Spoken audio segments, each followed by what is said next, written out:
Natuloy ang trade ni Drew Holiday sa Celtics. Meron na sila ngayong Porzingis, Tatum, Brown at Holiday na may total yun na $132 million sa salary.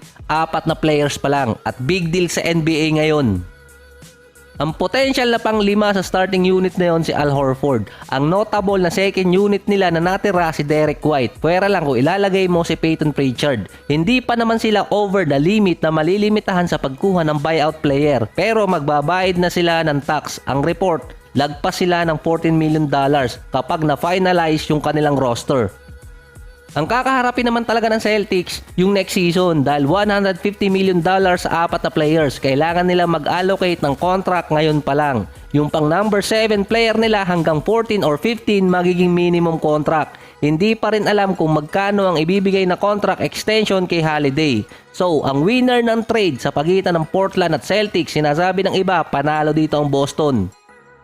Napalitan din nila si Marcus Smart, hindi si Marcus Morris. Naging fan favorite din ng Boston kumpara sa Bucks. Mas mataas na rin ang odds nila kumpara sa Suns, Nuggets, Lakers at Golden State. Ito yung pinili ng mga fans na mananalo ng championship kahit hindi pa nag-uumpisa yung season. In papers, okay naman ang Boston. Hindi nga lang alam yung second unit nila dahil dun lagi nagkakatalo. Una, nawala si Robert Williams, isa sa rim protector pero injury prone na rin kasi yun. Si Malcolm Brogdon naman, 6 man of the year. Hindi ko lang makita kung bakit ayaw nila kay Brogdon. Since June pa lang, nasa trade rumors na siya. Siya yung nanalo dating Rookie of the Year sa draft class ni Ben Simmons, Brandon Ingram at Jaylen Brown. Siya din ang may pinaka-lowest points at lowest minutes na nanalo ng Rookie of the Year award. Ang nakikita ko lang reason doon kung bakit ayaw ng mga team, injury prone din si Brogdon. Balak din di umano ng Portland na bintawan or i-trade itong si Brogdon. Si Kristaps Porzingis, kailangan niya makalaro ng 70 games. Hindi pa ulit umaabot siya sa ganong games since 2016. Ganon din si Holiday at si Jaylen Brown. Kung isa lang yung hindi makakalaro dahil sa injury, okay lang. Pero kung dalawa, mahirap nang masabi. Dahil humina nga yung second unit ng Boston. Walang notable names ang andon bukod kay Derek White. Kaya in papers lang, pwede namang gumawa pa ng ibang transaction itong Boston. Mag-sign sila ng ibang free agent. Meron pa kasing natitirang trade exception din ng Boston na $6 million galing yon kay Grant Williams na ngayon nasa Dallas na.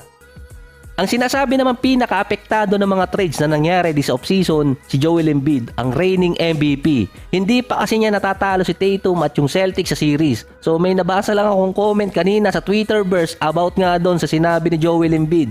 Ang sinabi ng isang fan doon, hindi pa nga nagsisimula yung playoffs o regular season, umiiyak na siya. Hindi pa kasi tapos yung problema ng Sixers kay James Harden pero top team pa rin naman sila sa East. Yung Bucks at Boston sila yung isa sa may biggest move this offseason pero hindi pa alam ang epekto nun. Sa mga report, under pressure ngayon si Daryl Morey na i-trade na si James Harden. Pressure din na baka mag-request si Joel Embiid kung hindi maganda ang kakalabasan ng kanilang season. Sinabi na rin naman kasi dati ng ibang mga players kahit si Blake Griffin na malakas yung team in papers pero hindi yung nakakapag-deliver sa mismong regular season hanggang playoffs.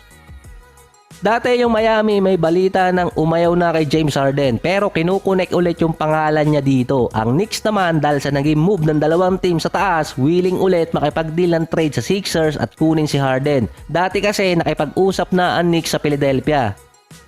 Pero ito yung mapapansin nyo, sa loob ng 3 season, si Tyrese Maxey may average na 15 points, 3 rebounds, 3 assists at 41% mula sa 3-point area. Last season pa, 20 points at 43% mula sa behind the arc. Nakita din doon na hindi bagay na magsama si Harden at si Maxey sa loob ng court. Palitan talaga. Pero hindi pa nabibigyan ng contract extension itong si Maxey. So meron pa naman deadline yon, pwede pa mabigyan. Ang sabi ng Sixers, all in sila kay Maxey. Pero hindi nila sinecure agad ng kontrata dahil makikita mo agad na willing silang gamitin sa trade. So kanina nabanggit ko na parang walang team ang may gusto kay Brogdon. Meron palang isa, ito yung Clippers. Hindi ko lang matandaan kung siya yung dating trade piece na inayawan ng Clippers dahil injured. Bago kasi yung trade talaga ng Boston sa Portland, nakipag-engage ulit ang Clippers sa Celtics para makuha si Brogdon.